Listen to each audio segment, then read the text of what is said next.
Olá pessoal, tudo bem com vocês?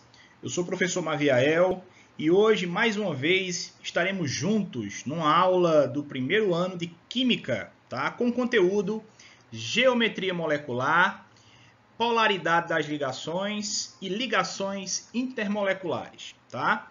Nós teremos aí esses três temas sendo abordados nesse conteúdo da aula de hoje, tá? E eu peço que vocês prestem muita atenção porque são temas muito relevantes e que estão presentes aí na matriz curricular do primeiro ano, tá certo?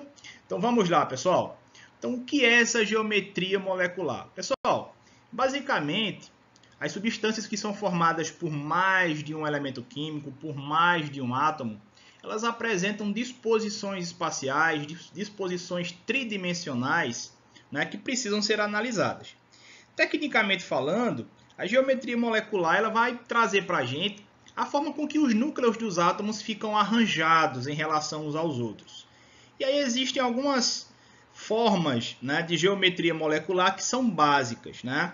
Por exemplo, nós temos a geometria angular, a geometria linear, temos uma geometria chamada de piramidal, outra de trigonal plana e outra geometria molecular chamada de tetraédrica. Bom, pessoal, existem outros tipos de geometria molecular, porém esses cinco tipos de geometria são os tipos básicos que a gente precisa estar atento, ok? Então vamos lá. Primeiro vamos analisar moléculas formadas por dois átomos apenas, né, que são as moléculas diatômicas, né? Moléculas diatômicas são moléculas formadas por dois tipos de átomos. Muito bem, que tipo de geometria essas moléculas apresentam, né? Vejam só. Qualquer molécula, pessoal, que apresente em sua estrutura apenas dois átomos, vão apresentar sempre o tipo de geometria linear. É o caso aqui do cloreto de hidrogênio, ou ácido clorídrico, tá? E do gás nitrogênio. Cada molécula dessas aí, vejam só, é composta apenas de dois elementos químicos, cada uma, né? E, portanto, tem geometria linear, tá certo? Bom, existem outras moléculas que têm, vamos lá, três elementos químicos, três átomos. E para essas moléculas nós precisamos analisar que existem duas formas da geometria molecular se expressar. Existe a forma angular, tá certo? A forma angular e a forma linear. Nós temos aqui uma molécula de água, né? H2O, e aqui na direita nós temos a molécula de uma substância que nós conhecemos bastante também, que é o gás carbônico ou dióxido de carbono, tá? Então, o que é que a gente pode observar, pessoal? Vejam só. Tudo vai depender da nossa análise, tá?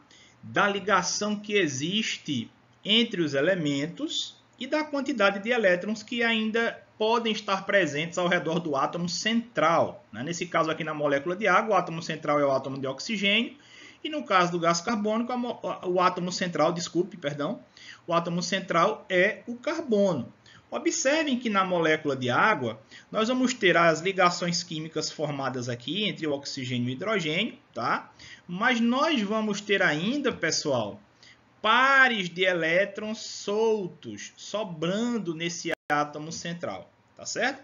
Então, quando a gente tiver uma molécula formada por três elementos, onde, né, exista aí um ou mais pares de elétrons disponíveis, tá certo? Ao redor do átomo central, a gente vai entender que a geometria molecular presente ali é a geometria angular, tá ok? Agora, quando a substância for formada de três elementos químicos, como é o caso aqui, né, do nosso gás carbônico, e o átomo central, que nesse caso é o carbono, não apresentar elétrons sobrando sem serem compartilhados, né? Observem que o carbono aqui está compartilhando, ó, um elétron com dois elétrons com o oxigênio da esquerda, mais dois elétrons com o oxigênio da direita, e aí ele está no centro sem que haja nenhum par de elétrons sobrando. Quando isso acontece, a geometria presente é a geometria linear, tá certo? Então fiquem atentos a isso. Se a substância é formada por três elementos químicos, você tem que olhar para o átomo central. Se ele tiver par de elétrons sobrando, geometria angular. Se ele não tiver par de elétrons sobrando, a geometria vai ser linear, ok? Vamos adiante. Quando o elemento tiver quatro átomos, tá? A substância, desculpe, tiver 4 átomos, né, for do tipo AX3, A representa um elemento, aqui nós temos 3 elementos químicos iguais, enfim. Quando você tiver, né, você encontrar uma substância com 4 elementos, você pode ter 2 tipos de geometria, tá? A piramidal e a trigonal plana, tá ok? Então o que é que acontece? De novo, a gente precisa observar alguns pontos, tá certo? Veja só aqui, no caso da geometria piramidal, se o átomo central A, ou melhor, se o átomo central dessa molécula possuir par de elétrons disponíveis, tá? Olha só, par de elétrons sobrando, a geometria vai ser piramidal, ok? Como é o caso da molécula do tricloreto de nitrogênio, tá certo? Nós temos o nitrogênio aqui se ligando a 3 átomos de cloro e veja que o átomo central, que é o nitrogênio, fica com um par de elétrons sobrando. Então, se a moléculazinha tiver 4 elementos, tiver 4 átomos, e o átomo central tiver par de elétrons sobrando, geometria piramidal. Se a molécula tiver ainda, né, 4 elementos, 4 átomos, e o átomo central não tiver par de elétrons sobrando, aí a geometria vai ser trigonal plana, como é o caso aqui do fluoreto de boro, o trifluoreto de boro. Tá? Você tem aqui o boro formando uma ligaçãozinha aqui com flúor, aqui outra, aqui embaixo outra. Veja que ele não apresenta par de elétrons sobrando, tá certo? Então isso quer dizer que a geometria é trigonal plana. Beleza? Fiquem atentos a isso. O número de átomos e a questão da quantidade de elétrons que sobram ou não vai interferir na sua decisão, para você poder saber que tipo de geometria molecular a substância está apresentando. Tá ok? E por último aqui, ó, nós temos a geometria tetraédrica, tá certo? A geometria tetraédrica, pessoal, é um tipo de geometria que apresenta 5 elementos químicos, tá? E nesse caso aqui, você vai ter o átomo central, geralmente sem apresentar elétrons livres, né? No caso da molécula do triclorometano, né, que é uma molécula orgânica, nós temos aqui o átomo central carbono fazendo suas ligações. Ó, uma ligação química, outra, outra e outra. Cada ligação com um cloro. Então você tem 4 ligaçõezinhas, tá, com os mesmos elementos. Observe que o carbono não apresenta nenhum par de elétrons livres. Portanto, nós temos uma geometria tetraédrica. Ok? Bom, nessa tela eu resolvi coletar da internet um mapa conceitual que pode ajudar vocês nesse entendimento, tá certo? Pode encaminhar vocês nesse entendimento do tipo de geometria que as moléculas podem apresentar. E nesse mapa conceitual, pessoal, uma coisa interessante que a gente precisa observar é que ele não lida diretamente com números de átomos, tá? Ele pode seguir outro caminho para que você possa descobrir o tipo de geometria da molécula, tá certo? Ele pega o caminho da quantidade de nuvens eletrônicas, tá? E aí, o que é uma nuvem eletrônica? Olha só, presta atenção nesse quadrinho aqui, ó, tá? O que é uma nuvem eletrônica? Uma nuvem eletrônica pode ser uma ligação covalente simples, pode ser uma ligação covalente dupla, covalente tripla, ou até mesmo um parzinho de elétrons, tá certo? E o que acontece? Bom, basicamente, esse mapa ele traz o tipo de geometria sendo analisado a partir do número de nuvens eletrônicas livres, tá, ou presentes em cada molécula. E aí o que a gente observa aqui, né? Veja só, o passo a passo que é dado nessa tela pede para você montar a estrutura da substância, né, e observar a quantidade de nuvens eletrônicas que aparecem na substância, ou seja, cada ligação química vai ser uma nuvem eletrônica, cada par de elétrons que tiver sobrando também vai ser uma nuvem eletrônica, tá? Então, o que acontece? Se a gente desconsiderar, né, a posição dos pares de elétrons livres, a gente vai ver substâncias formando 2 nuvens vão ter geometria linear, 3 nuvens vão ter geometria trigonal, 4 nuvens tetraédrica, né? E assim por diante, tá? E aqui está a explicação resumida de como é que a gente consegue observar essas geometrias a partir das nuvens eletrônicas. Veja, no caso da geometria piramidal, nós temos aqui a substância formada por 4 átomos e possui um par de elétrons livres no átomo central. Mas, repetindo, vocês podem se guiar pela quantidade de nuvens eletrônicas também, tá certo? Bom, qual é o recomendado, professor? Aí vai de acordo com cada um, tá? Alguns têm mais facilidade de trabalhar com nuvens eletrônicas, outros têm mais facilidade de trabalhar com números de átomos. Procure um caminho e siga esse caminho, ok? Aqui nós temos um resuminho aqui das estruturas moleculares e do tipo de geometria que essas moléculas apresentam. Então, o que acontece? Se você tem 2 átomos apenas na substância, então a gente sabe que a geometria é linear, sempre assim.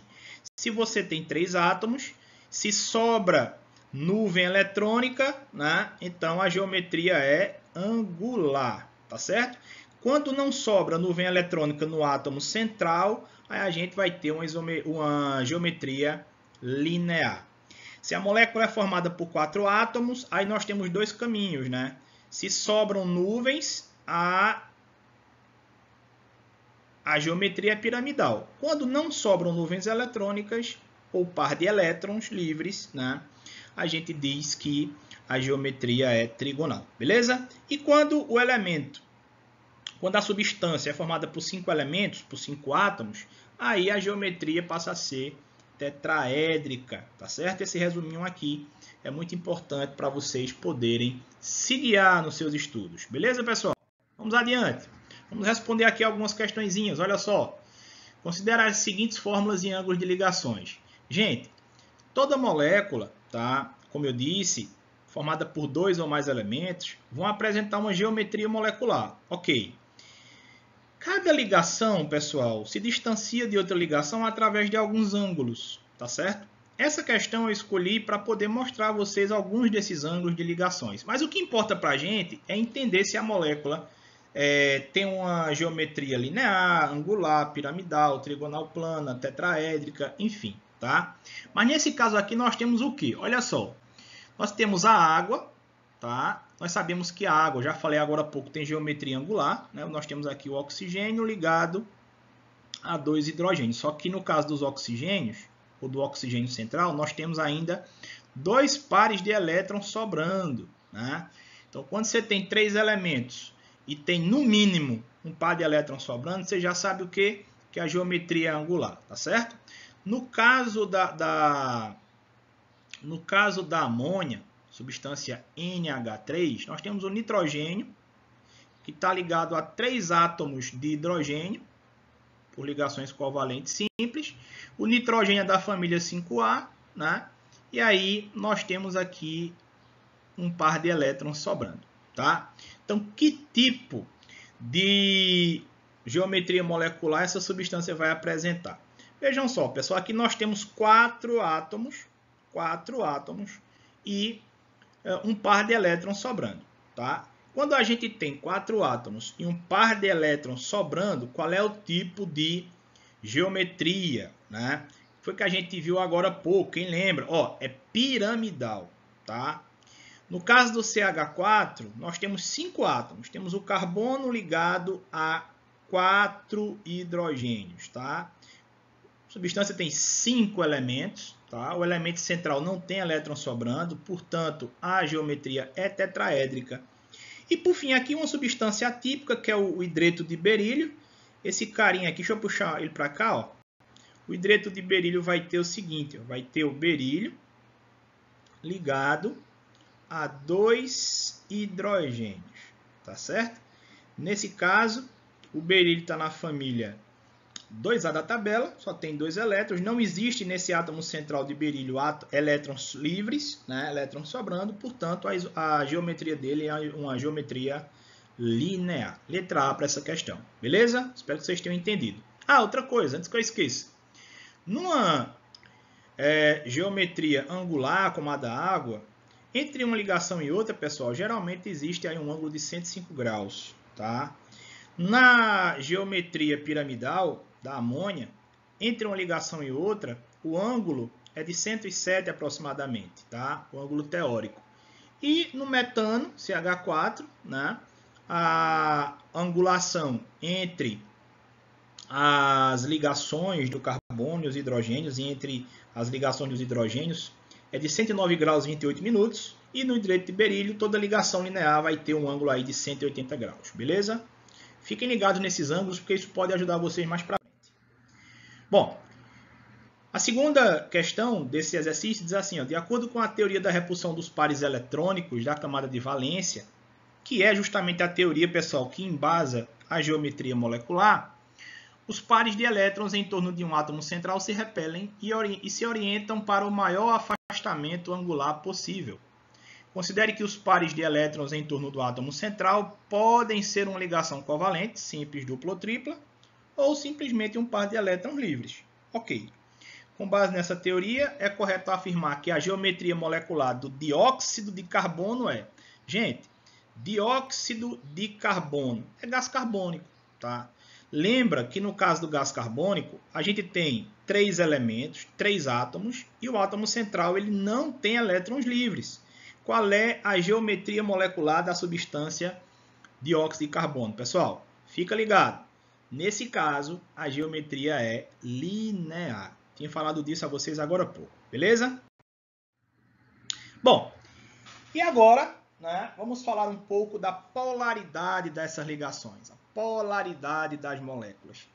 Gente, entender polaridade de substâncias é muito importante, porque através desse conhecimento dá para a gente poder saber se uma substância é solúvel na outra, consegue se dissolver na outra, se uma substância tem um maior ponto de fusão e ebulição do que outra, né? Então, o estudo de polaridade tem suas importâncias, vamos dizer assim, né? Tem sua importância geral, que é justamente de fazer a gente perceber, em comparação entre substâncias, se elas se solubilizam umas nas outras, ou, né, se uma substância tem um ponto de fusão maior ou menor do que a outra, ponto de fusão e ebulição. São características físico-químicas importantes, tá bom? Vamos lá então, pessoal. Aqui nós temos o HCl, que é o ácido clorídrico. Então, o que é que a gente observa? Se você tiver, olha só, se você tiver uma substância formada por apenas 2 elementos, tá certo? 2 elementos, e esses elementos forem diferentes, então eles vão ser eletronegativamente diferentes. Ou seja, vão ter eletronegatividades diferentes. Cada elemento tem uma eletronegatividade diferente do outro. E, portanto, pessoal, nesse caso, toda vez que você vê 2 elementos diferentes se encontrando para formar substância, você vai ter o que a gente chama de substâncias polares. Tá certo? A substância vai ser polar. Nesse caso aqui, a molécula de HCl é uma substância polar. Tá ok? Substâncias polares só se dissolvem em outras substâncias que também são polares, ou que sejam parcialmente polares, tá bom? Vamos ver o exemplo aqui no caso do gás hidrogênio. Veja, na molécula de gás hidrogênio nós vamos ter 2 elementos com a mesma eletronegatividade. São elementos semelhantes, né? O mesmo tipo de átomo. E quando eles formam uma substância formada por 2 tipos de átomos, né? Uma substância diatômica, com a mesma eletronegatividade, a gente diz que essas substâncias são apolares. Substâncias apolares, minha gente, também só conseguem se dissolver em outras substâncias que também sejam apolares, tá certo? Ou que sejam parcialmente apolares. Beleza. Bom, descobrir a polaridade das moléculas, minha gente, em tese, né, tem a ver com a análise, né, do vetor momento de dipolo resultante, ou seja, tem a ver com algo técnico, tá? Que precisa ser analisado em relação aos vetores gerados pelas ligações químicas. Eu vou explicar isso de uma forma, depois eu vou dar um bizu, dar uma dica para vocês descobrirem se uma molécula é polar ou apolar de maneira mais simples. Vamos lá. Então, o que acontece? A gente entende que se o vetor, né, que se esse vetor aqui for nulo, a molécula é apolar. E caso ele não seja nulo, for diferente de zero, a gente diz que eu vou voltar aqui. Olha só. Para a molécula de gás carbônico, fica de olho no átomo central. Tá? Se o átomo central, que é o carbono, tivesse aqui elétrons livres, nuvens eletrônicas sobrando, nós diríamos que a molécula seria a molécula polar. Como isso não existe, aí a gente diz que a molécula é apolar. No caso da água, não. No caso da água, a gente vai ver aqui, ó, o oxigênio, né, com aqueles elétronzinhos livres. Cada par de elétrons desses vai ter nuvens sobrando. Então, eu costumo sempre dizer o seguinte: se você encontrar substâncias com 3 elementos químicos, onde o átomo central tem a nuvem eletrônica sobrando, então você vai ter aí uma molécula polar. Caso não exista nuvens eletrônicas sobrando, a molécula vai ser apolar. Beleza? E aqui também mais um resuminho, tá? Mais um mapa conceitual sobre essa questão da polaridade molecular, tá certo? Fiquem ligados aí, porque esse mapa nos ajuda e muito a entender quando é que uma molécula é polar ou quando uma molécula é apolar, tá certo? Olha só, quando a molécula é composta, né? Tá aqui, ó. Quando a molécula é composta por elementos eletronegativamente diferentes, ela será polar. Se você vê uma molécula com 2 átomos, onde eles sejam diferentes, ela vai ser polar. Se forem iguais, vai ser apolar, tá certo? De acordo, né, com a geometria molecular, é que a gente pode determinar essa polaridade, né, ou não, tá? E aí eu volto a falar sobre as nuvens eletrônicas que nos ajudam a entender, né, quando é que a molécula é polar e quando é que a molécula é apolar, tá certo? Veja, se o número de nuvens eletrônicas ao redor do átomo central for igual ao número de ligantes iguais, a molécula é apolar. O que quer dizer isso, professor? Deixa eu puxar aqui uma explicaçãozinha para isso. Ó, o que é que acontece? No caso do metano, você tem um carbono com 4 hidrogênios, tá certo? Observe, você não tem no átomo central aqui nenhuma nuvem eletrônica sobrando. Agora, observem que essas 4 ligações são idênticas, tá? Se por acaso eu tivesse uma substância como essa aqui, que também tem o carbono e tem 4 elementos, observe, carbono, carbono, hidrogênio, carbono, hidrogênio, carbono, hidrogênio, carbono, cloro. Olha só, as 4 ligações são exatamente iguais. A intensidade de cada ligação é igual. Portanto, se você jogar vetores, né, de intensidade entre essas ligações aqui, você vai ver que as 4 sendo iguais, quando você juntar esses vetores, elas vão se anular. Agora, no caso dessa substância, que tem o carbono como elemento central, veja que ela não apresenta elétrons livres aqui no carbono central, no elemento central, tá? Mas observe, você tem 1, 2, 3 ligações idênticas, né, com esses 3 hidrogênios, mas tem uma ligação diferente. Isso, minha gente, vai gerar uma diferença, tá, desse vetor em relação aos outros. E quando a gente for analisar isso, a soma desses vetores vai ser diferente de zero, porque eles não vão se anular, né? Porque tem uma ligação ali no meio que é diferente das outras. Então, isso gera o quê? Isso gera entendimento de que essa molécula aqui, molécula de clorometano, é uma molécula polar, tá certo? Fiquem ligados nesses pequenos detalhes, porque eles fazem toda a diferença, ok? Vamos exercitar.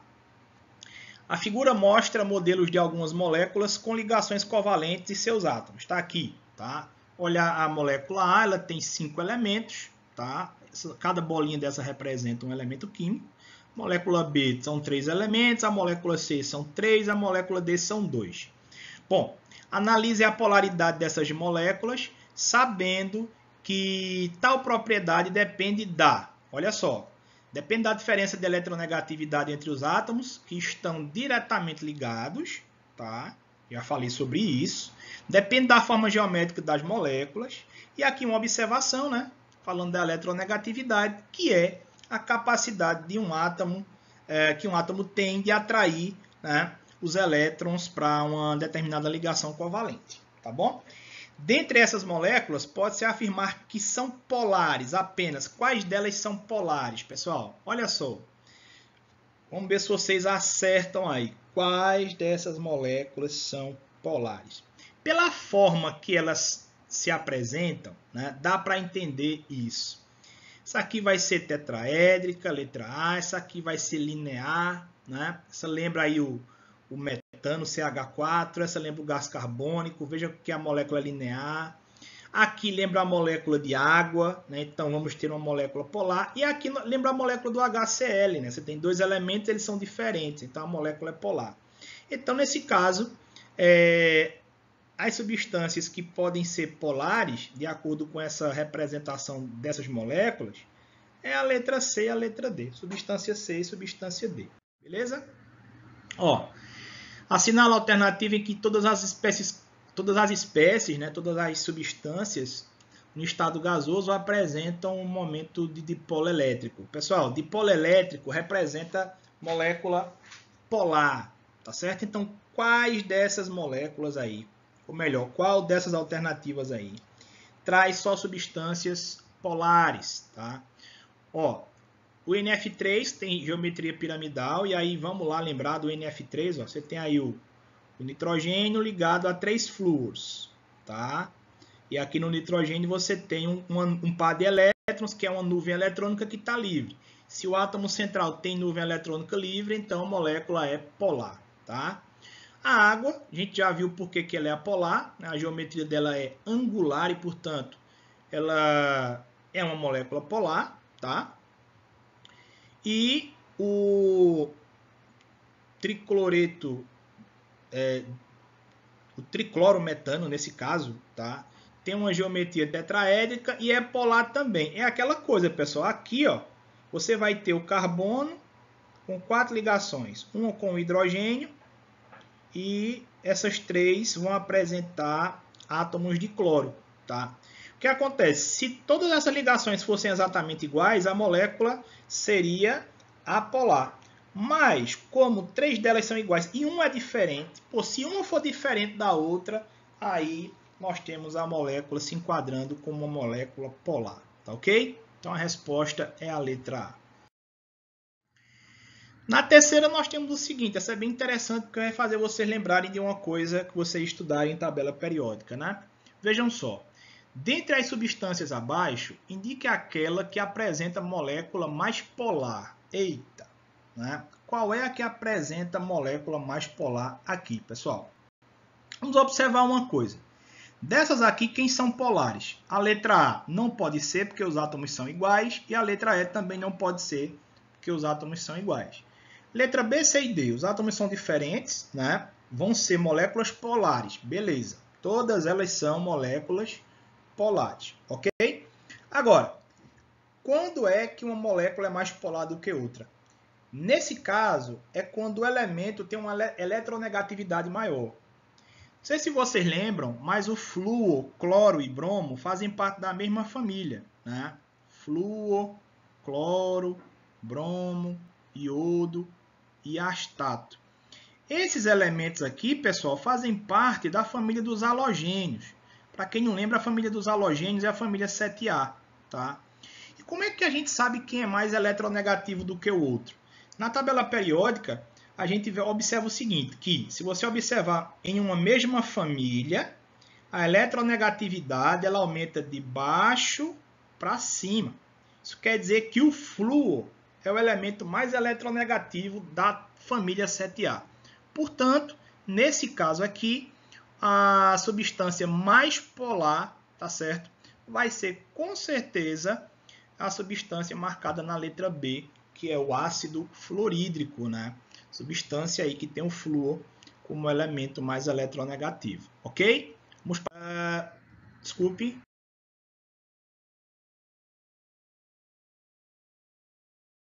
Cadê? As forças chamadas de dipolo permanente, né? Então veja só, se a molécula é polar, minha gente, se a molécula é polar, vocês estão vendo aqui moléculas de HCl juntas umas das outras e essa união não é feita por ligações químicas, mas essas forças intermoleculares, tá? Bom, a força de interação dipolo permanente, tá? Basicamente vai unir moléculas polares, né? Unindo aí, né, a extremidade negativa de uma à extremidade positiva da outra. Lembre-se muito bem que cargas positivas e negativas tendem a se atrair. Isso é o que mantém essas moléculas unidas, tá certo? Vamos lá. No caso das ligações de Van der Waals, tá? Nós vamos ter aí moléculas apolares, ok? E quando é que isso acontece? Quando é que esse tipo de força intermolecular aparece? Veja só, primeira coisa é que nas moléculas apolares a gente tem uma nuvem de elétrons que vai se encontrar em constante movimento ao redor da molécula, tá certo? Bom, se durante uma fração pequena de tempo, tá, a nuvem eletrônica se deslocar um pouquinho para os extremos da molécula, observe que quando essas carguinhas elétricas aqui da animação se deslocam aqui no final da molécula, elas se afastam um pouquinho da molécula. Forma-se ali, minha gente, uma força de atração, tá? Você vai ter ali um pequeno espaço, tá? Um pequeno local onde a molécula vai tender a atrair outra ou ser atraída por outra molécula do mesmo tipo, tá certo? Bom, e nos casos extremos, nós vamos ter aí o hidrogênio, tá? O hidrogênio, que é um elemento muito conhecido e importante nessa análise, ligado a átomos muito pequenos que têm eletronegatividade alta. Que átomos são esses, né? Vejam só, vamos destacar aqui o flúor, tá?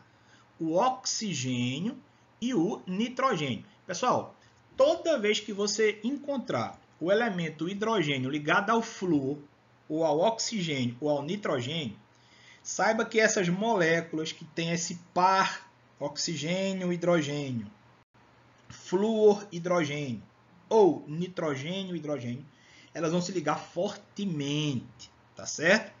Por ligações que são muito conhecidas e que são chamadas de ligações de pontes de hidrogênio, tá certo? Essas pontes de hidrogênio basicamente só vão existir quando a substância estiver no estado sólido e líquido. No estado gasoso, essas pontes de hidrogênio praticamente não existem, tá certo?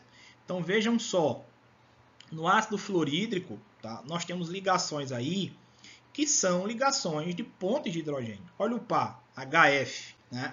HO, HF e HN formam sempre interações moleculares, né, do tipo pontes de hidrogênio, tá certo? Não esqueçam desse detalhe, ok? Vejam só, essas pontes de hidrogênio, elas são, né, desse trio de forças intermoleculares, são as mais fortes. As pontes de hidrogênio são mais intensas, mais fortes do que as forças do tipo dipolo permanente, ou dipolo-dipolo, como são chamadas, tá?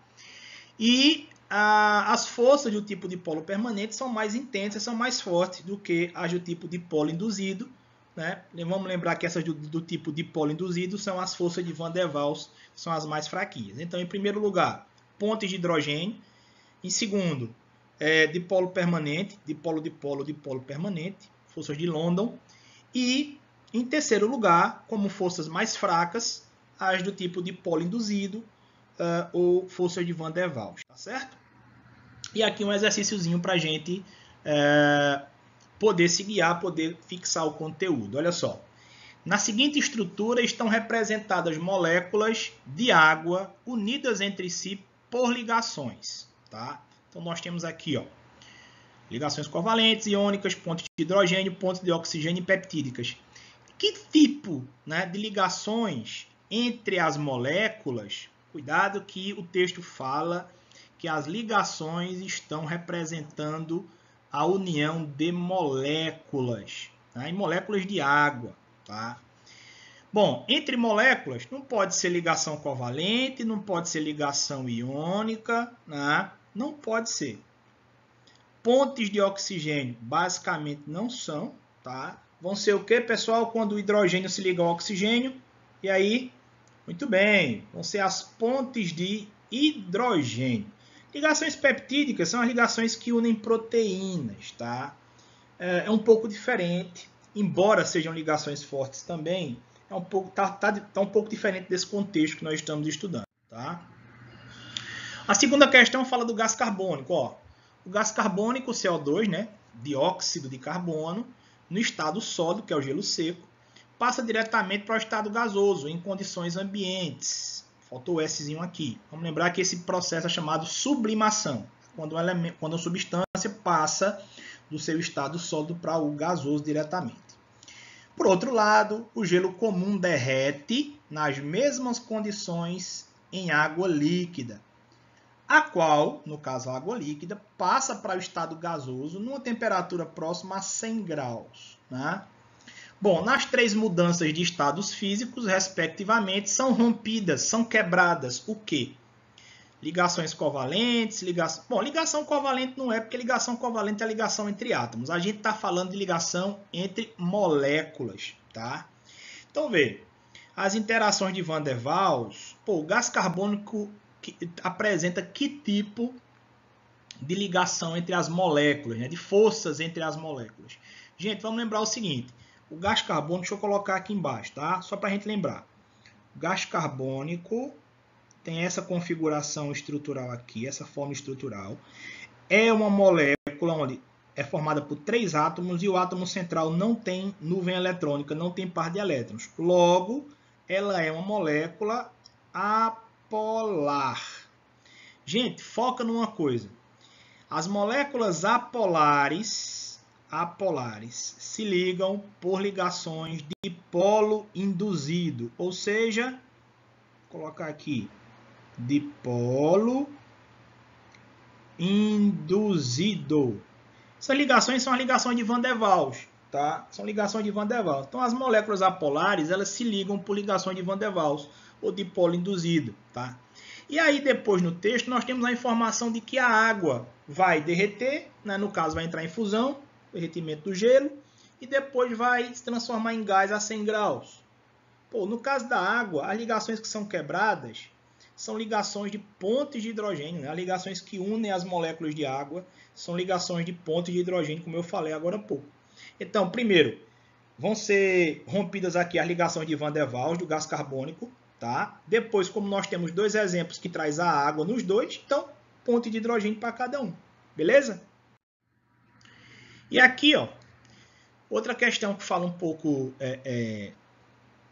de algo parecido, né, que eu falei agora, quase nesse instante, em relação ao gás carbônico, as festas e eventos têm sido incrementados com efeito de névoa intensa do gelo seco, o qual é constituído por gás carbônico solidificado.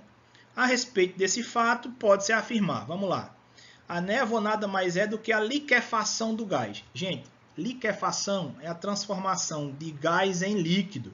Tá falso logo daí, né? Porque a transformação da névoa é o contrário. Transformação aí da estrutura sólida para gás, tá certo? O gelo seco, na letra B, o gelo seco é uma substância composta e encontra-se na natureza do estado líquido. Não, na natureza ela encontra-se no estado gasoso, né? O gás carbônico está no estado gasoso. Letra C, o gelo seco é uma mistura de substâncias adicionadas ao gás carbônico. Não, também não, é o gás carbônico puro. Letra D, na solidificação do gás carbônico ocorre formação de forças dipolo-dipolo. Não, é dipolo induzido. Essa dipolo-dipolo aqui é aquela dipolo permanente que eu falei agora há pouco, tá? Por quê? Porque a molécula do gás carbônico é apolar, beleza? E moléculas apolares se ligam por ligação dipolo induzido, que são as forças de Van der Waals. Só sobra o que, pessoal, para a gente? Só sobra a letra E, que diz que, sendo moléculas do gás carbônico apolares, tá? O do CO2 apolar, a atração entre as moléculas se dá por dipolo-dipolo induzido, beleza? Espero que vocês tenham entendido isso, ok, pessoal? Então, por hoje é só. Obrigado mais uma vez por estarem presentes e assistirem essa aula. Eu espero que vocês tenham, né, aprendido muita coisa nessa aula de hoje. Vocês podem rever essa aula quantas vezes for necessário, adiantar, retroceder o tempo para poder estudar justamente aqueles pontos que vocês tiveram mais dúvidas, tá certo? Então, vou ficando por aqui. Obrigado, pessoal, por mais essa aula e até a próxima, tá ok? Tchau, tchau!